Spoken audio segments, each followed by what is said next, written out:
మీడియాలో అందరూ ప్రతి ఒక్కళ్ళు తను ఏమేమో అంటారో బాగా అనిపించింది. ఏంది అసలు ఏముందబ్బా నాకు కూడా చూడాలనిపించింది. అసలు ఏం జరుగుతుంది, అసలు ఏం చేస్తుండో. హాయ్ గాయస్, కొంచెం సబ్స్క్రైబ్ చేసుకొని మా ఛానల్ కూడా సపోర్ట్ చేయండి. ఓన్లీ రికగ్నైజ్డ్ ఉన్న వాళ్ళకినా, మేము కూడా కష్టపడుతున్నాం, మేము కూడా జెన్యూన్ రివ్యూస్ ఇస్తున్నాం కదా. ప్లీజ్ సబ్స్క్రైబ్ చేయండి. అండ్ ఇంకెన్నో రివ్యూస్. ఫస్ట్ లారీ చాప్టర్ 1 గురించి మాట్లాడుకుందాం.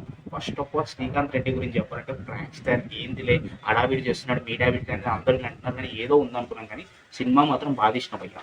ఈ ఫస్ట్ మూవీ అని వింతగానో తీసినాం అంటే really super. First of all story నేను మొత్తం చెప్తే స్పాయిలర్ అంటారు, నేను లైట్గా చెప్తాను.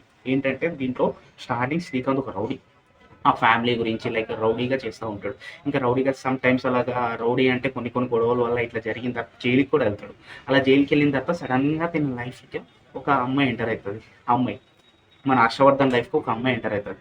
ఇక ఎంటర్ అయిపోయిన తర్వాత మంచిగా బుద్ధిగా బతకాలని ముందుగా వెళ్ళిపోవాలనుకుంటాడు. ముద్దిగా బతకాలనుకునే వాడికి మెకానిక్గా బతకాలనుకుంటాడు. కానీ సడన్గా ఒక ప్రతాప్ అనే ఉప ముఖ్యమంత్రి ఇల్లీగల్గా 3,000 కోట్లు మైనింగ్ కావాలి, దానికి ఒక లారీ డ్రైవర్ కావాలి. ఆ లారీ డ్రైవర్కి శ్రీకాంతే డ్రైవర్. సో అసలైన స్టోరీ ఇప్పుడు స్టార్ట్ అవుతుంది. లారీ డ్రైవర్ జీవితం, లారీ మూవీకి ఎందుకు లారీ అని చాప్టర్ స్టార్ట్ చేశారు, కరెక్ట్గా లారీ అక్కడి నుంచి స్టార్ట్ అవుతుంది. తను ఎందుకు లారీ డ్రైవర్ అయ్యాడు.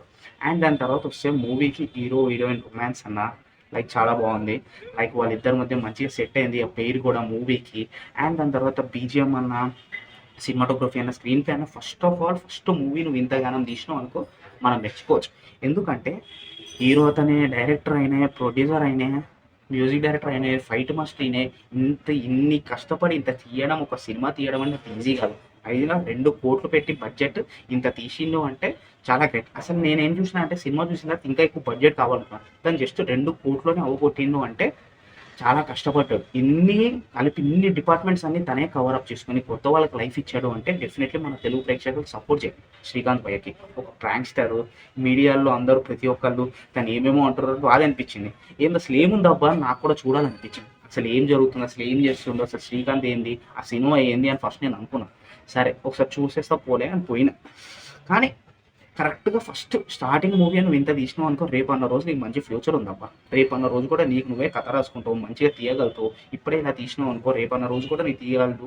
నీకు మంచి స్టోరీలు రావచ్చు, లైక్ నీకు మంచి డైరెక్షన్ రావచ్చు, ఎవ్రీథింగ్ ఇంటర్నెట్. ఇప్పుడు సినిమా గురించి వస్తే అన్నీ ఉన్నాయి అబ్బా. ఎమోషన్స్ అన్న, ఫైట్స్ అన్న, బీజిఎం అన్న, రొమాన్స్ అన్న, hero heroine combination of fights, ఒక సాంగ్స్ ఒకటే నాకు మామూలుగా అనిపించింది, అది ఒకటి పెద్దగా అనిపించలేదు. మంచి కామెడీ కూడా ఉంది, ఎంటర్టైన్మెంట్ అంతా mass action movie, action packed movie ఇంత అనిపించింది. లైక్ డెఫినెట్లీ ఇట్లాంటి మూవీ జనాలు సపోర్ట్ చేయాలని కోరుకుంటున్నాను. ఎందుకంటే ఇండస్ట్రీకి ఇట్లాంటి వాళ్ళు కష్టపడి రావాలి. ఇట్లాంటి వాళ్ళు చాలామంది ఉన్నారు, నేనైనా చాలామంది ఉన్నారు. సో ప్రతి ఒక్కరు కూడా రావాలి అంటే ఇట్లాంటి వాళ్ళు మనం ఎంకరేజ్ చేయాలి. ఒక్క డిపార్ట్మెంట్ కాదు, అన్ని డిపార్ట్మెంట్స్ కవర్ చేశారంటే కష్టంగా అనిపించింది. సినిమా కూడా బాగుంది, డెఫినెట్లీ ఇట్స్ వాచబుల్. అంత రివ్యూ లేదు కానీ నా రివ్యూ అయితే నేను డెఫినెట్లీ 3 ఇస్తున్నాను. ఎందుకంటే ప్రతిదీ కవరప్ చేసిండు, అన్ని సీక్వెన్సెస్, ఎవ్రీథింగ్. ఆ లారీ చాప్టర్కి ఏంటి ఉందనంటే క్లియర్గా కనబడుతుంది. ఇది అనమాట. ప్లీజ్ సబ్స్క్రైబ్ మామా సైతం. మా ఛానల్ కూడా కొంచెం సపోర్ట్ చేయండి. లైక్ ఇట్లాంటివి ఎన్నో జెన్యూన్ రివ్యూస్ అన్న, లైక్ కామెడీ షార్ట్స్ అయినా పెడుతున్నాను. ప్లీజ్ సబ్స్క్రైబ్ టు మామా సైతం. Love you all, keep supporting.